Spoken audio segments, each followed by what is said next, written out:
Hello friends, welcome to my channel passion for greens. आज हम बात करेंगे एक बहुत ही अच्छे फूलों वाले पौधे के बारे में जिसका नाम है कैलेंडुला। यह विंटर सीजन का एक बहुत ही पॉपुलर प्लांट है और इसके पॉपुलर होने के मेन दो रीज़न हैं। एक तो यह बहुत हार्डी प्लांट है, इसलिए बिगनर्स के लिए यह बहुत अच्छी ऑप्शन है। कोई भी नया गार्डनर इस प्लांट को नर्सरी से लाता है तो वह इसे बहुत आसानी से रिपोर्ट कर सकता है और यह एक बहुत ही इजी टू ग्रो प्लांट है। इसकी चाहे कितनी भी कम से कम केयर करो, फिर भी यह बहुत अच्छे से फ्लावरिंग करता है और हमारे गार्डन में खिलता ही रहता है। इसके पॉपुलर होने का दूसरा रीज़न है इसके बहुत ही वाइब्रेंट और ब्राइट कलर्स। यह एकदम डार्क ऑरेंज और थोड़े येलोइश और थोड़े से लाइट येलो कलर में भी मिलता है, लेकिन इसके कलर बहुत ही वाइब्रेंट होते हैं जो कि ग्रीन कलर की लीव्स के साथ आपके गार्डन को बहुत ही अच्छा लुक देते हैं। इस प्लांट को आप सीड से बहुत इजीली ग्रो कर सकते हैं। सितंबर अक्टूबर में आप इसके सीड्स लगा सकते हैं और नवंबर तक यह फ्लावरिंग स्टार्ट कर देता है। अक्टूबर नवंबर से लेकर मार्च एंड तक या अप्रैल तक भी यह अच्छे से फ्लावरिंग करता रहता है।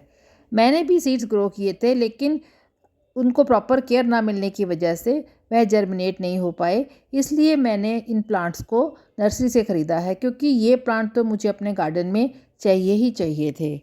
नर्सरी से इन प्लांट्स को लाने के बाद मैंने 2-3 दिन तक इन्हें सेमी शेड एरिया में रखा, ताकि यह बाकी प्लांट्स के साथ थोड़ा घुल मिल जाए और नए एटमॉस्फेयर में एडजस्ट हो जाए। इन्हें आप 6 से 8 इंच के गमले में या ज़्यादा से ज़्यादा 10 इंच के गमले में आसानी से लगा सकते हैं। आप चाहें तो इन्हें गोल, स्क्वायर या रेक्टेंगल किसी भी शेप के गमले में लगा सकते हैं। मिट्टी की बात करें तो सभी विंटर फ्लावरिंग प्लांट्स की तरह इस प्लांट की मिट्टी भी हमें वेल ड्रेन्ड ही चाहिए, ताकि ये प्लांट आसानी से उसमें ग्रो कर सके। इसके लिए आप 40% गार्डन सॉइल, 30% कंपोस्ट, चाहे वह वर्मी कंपोस्ट हो या काउडंग कंपोस्ट हो, 20% सैंड और 10% नीम खली, बोन मील और फंजीसाइड वगैरह मिलाकर एक वेल ड्रेन मिट्टी तैयार कर सकते हैं। विंटर सीजन में प्लांट्स को एक बार पानी देने के बाद उस पर मॉइस्चर काफ़ी देर तक होल्ड रहता है। इसलिए विंटर सीजन के सभी प्लांट्स की मिट्टी वेल ड्रेन बनानी चाहिए और आप उसमें सैंड का इस्तेमाल ज़रूर करें, ताकि मिट्टी में मॉइस्चर ज़्यादा देर तक ना रहे और प्लांट के गलने की संभावना बिल्कुल कम हो जाए। मिट्टी और गमले तैयार करने के बाद अब बारी आती है प्लांट को रीपॉट करने की। इसके लिए प्लांट को ग्रो बैग से निकाल लें। कैलेंडुला प्लांट की जो लीव्स हैं और ब्रांचेस हैं वह बहुत ही सॉफ्ट होती हैं, इसलिए बहुत सावधानी से पौधे को ग्रो बैग से निकालें। इसकी जड़ों को ध्यान से बचाते हुए थोड़ी थोड़ी मिट्टी को लूज़ करें, ताकि रूट्स थोड़ी थोड़ी लूज़ हो जाएं। अब पौधे को गमले के बीचों बीच रखें और गमला मिट्टी से पूरी तरह से भर दें। अगर आप इन्हें किसी रेक्टेंगल या किश्ती के शेप की प्लांटर में लगा रहे हैं तो इसमें 2 या 3 प्लांट लगा सकते हैं। एक पॉट में कितने प्लांट लगाएं यह पॉट के साइज़ पर भी डिपेंड करता है। पौधे को गमले में रीपॉट करने के 1 दिन बाद तक उसे सेमी शेड एरिया में रखें। इस समय पौधे को सिर्फ 12 से 1 बजे तक की धूप में ही रखें। उसके बाद उसे फुल डे की सनलाइट में रखिए, क्योंकि पूरे दिन की धूप सभी फूलों वाले पौधों के लिए बहुत ही ज़रूरी है और इससे ही उनमें अच्छी फ्लावरिंग भी होती है।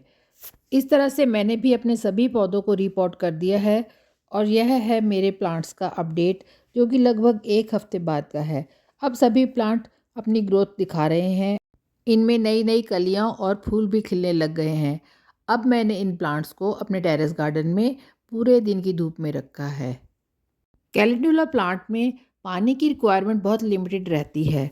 बस इसकी सॉइल मॉइस्चर रहनी चाहिए और उन्हें बहुत ज़्यादा रोज़ रोज़ पानी मत दीजिए, नहीं तो ओवर वाटरिंग से इसकी लीव्स येलो हो जाती हैं।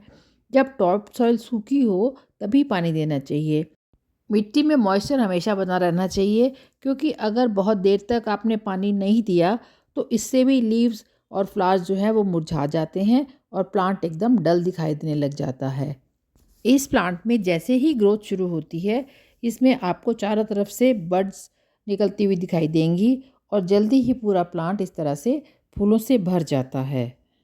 कैलेंडुला प्लांट के जो फ्लावर्स हैं वह पॉलिनेटर्स को बहुत अट्रैक्ट करते हैं। तो अगर आपने किचन गार्डन भी लगाया हुआ है तो इस प्लांट को अपने गार्डन में ज़रूर शामिल कीजिए, क्योंकि इससे पॉलिनेटर्स आएंगे और जो आपके फूलों और फलों वाले पौधे हैं उनको पॉलिनेशन करेंगे और जिससे कि उसमें अच्छी सी फ्रूटिंग होगी। तो इसलिए इस प्लांट को अपने गार्डन में ज़रूर शामिल कीजिए। कैलेंडुला प्लांट एक हैवी फीडर प्लांट है क्योंकि इसमें फूल बहुत ज़्यादा मात्रा में आते हैं। लेकिन अगर आपने इसकी मिट्टी बनाते समय इसमें फर्टिलाइज़र डाला हुआ है तो महीने में एक बार NPK रिच कोई भी फर्टिलाइज़र आप इसमें डाल सकते हैं और साथ ही उसमें बोन मील और पोटाश भी डाल सकते हैं। इस प्लांट पे किसी भी तरह के पेस्ट का कोई अटैक नहीं होता, बल्कि इसे अपने गार्डन में लगाने से बाकी जो पौधे हैं इसके आसपास रखे होते हैं उन पर भी किसी तरह का पेस्ट अटैक नहीं होता।